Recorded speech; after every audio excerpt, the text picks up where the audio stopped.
Hello, hello, hello! Andrew here. In today's episode, I know it's been a while since we've gone ahead and recorded because I'm tearing up my house. There is just way too much stuff going on, though, when it comes to Starlink. So I figured today we'd go ahead and we'd cover three main topics. Number one, the new business model that's come out, where you can go ahead and actually purchase a Starlink set for your business. Number two, the Russia-Ukraine war updates. And then after that, we'll go ahead and we'll cover the third, which is more of a fun little tweet session that Elon Musk had. Starting up with actually getting the premium service, if you go to starlink.com, you can find that if you click on the premium, it'll allow you to sign up for the premium service. It costs $2,500 for the equipment, and that's before shipping and sales tax. So if you want to get it, it is kind of pricey right out of the box. From there, once you get the equipment, it costs about $500. In fact, it is exactly $500 a month for the service. But just like the personal service, when they take $99 a month for that, they don't charge $500 plus taxes and all the other fees. It's literally $500.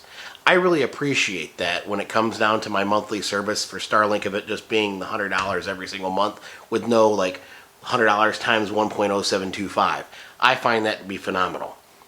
As far as what the service is actually capable of, it sets up supposedly just like the previous service that you'd have in your home right now. I have Dishy McFlatface set up number one. You can check other videos to go ahead and see how that works. But instead of pulling download speeds of 150 to 200 megabytes a second, and my pings typically come out with, latency of 30 to, maybe 70, 80 milliseconds, right, for latency. They're claiming that with this service, you'll see download speeds of up to 500 megabytes a second, and you'll see latency down to that 20 to 40 range, which means now you're getting into the high-end gaming, you're getting into actually running business applications, when you're having a small office, and being able to do it all in a very rural area. Remember, I live in suburban Northwest Ohio, and I have great service, right? Compared to what I would be getting if I was getting cable. That's, my next door neighbor had Spectrum over there every single day. I'm really happy, and I upload YouTube videos with this service. I even have as much as 18 to 20 devices connected at one time.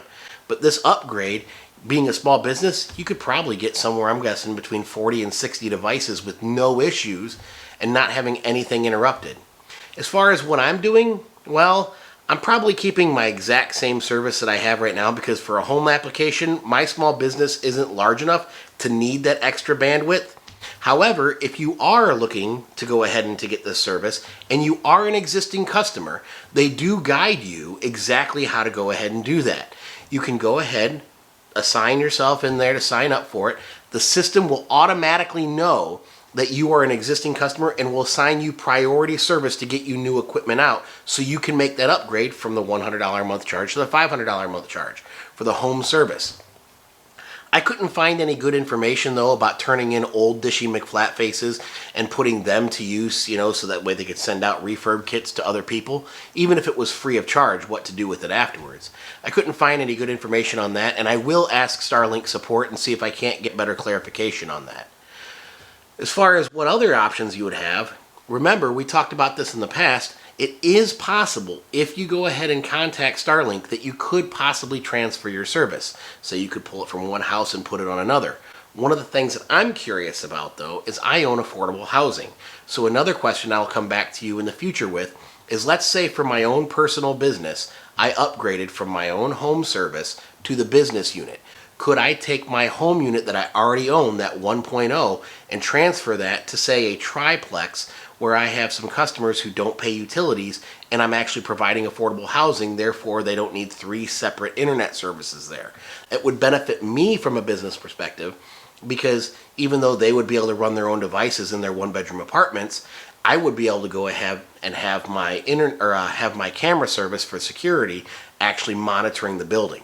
So I'm curious to see what Starlink's going to say about that, if I'm going to be able to transfer the service for that application, or if they're just going to go ahead and recommend that that be a completely separate account, it be a business account, and if they're going to tell me that I can't even do it.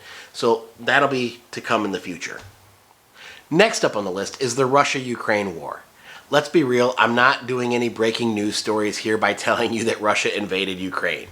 However, what you may not have heard, and has been kind of lost unless you've actually been in the Elon Musk community, is the fact that Russia, when they first came into Ukraine, did a really good job of destroying a lot of the infrastructure for communications.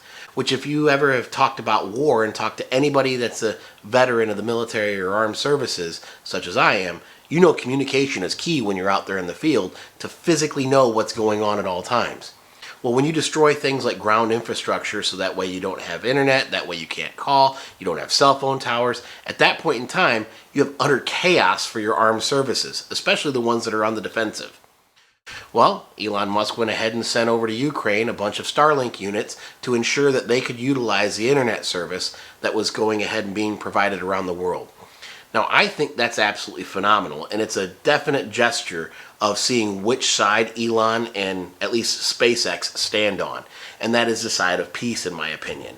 The idea that they are going and putting their money where their mouth is to go and get this service over to Ukraine, and the president of Ukraine has actually shown the pictures, accepted the material, told everybody it's helped, and is very excited afterwards to talk to Elon Musk in the future.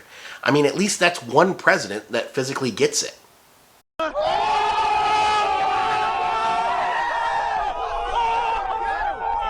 Lastly on the list, to go ahead and poke a little bit fun at the bear, if you have followed Twitter at all, yes, it is true, Elon Musk challenged Vladimir Putin to a one-on-one match as Ukraine being the prize. And I don't know about you guys, but when he said afterwards, "I am serious," I was pretty taken aback. This is typical Elon though, and I will say that some of the memes that have come up from this in particular have just, they make you roll. I personally enjoy this one here where Vladimir Putin's riding a bear and Elon's got the flamethrower. Tell me about it down in the comments below, which one was your favorite meme, and share a link, because I think that this is actually, as much as war is serious, I do think that the memes that followed this, they were pretty funny and worthwhile.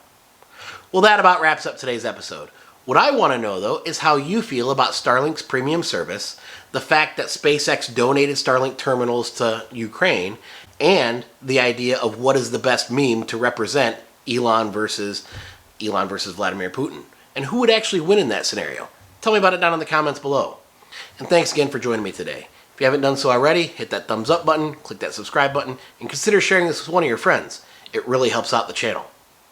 And if you like this video, please check out this video over here, where we talk about Starlink FAQs, and we talk about what to do if you have a damaged dish. Until next time, I'm Andrew Sherman, and remember, failure isn't bad, failure to try and learn is. Have a good one.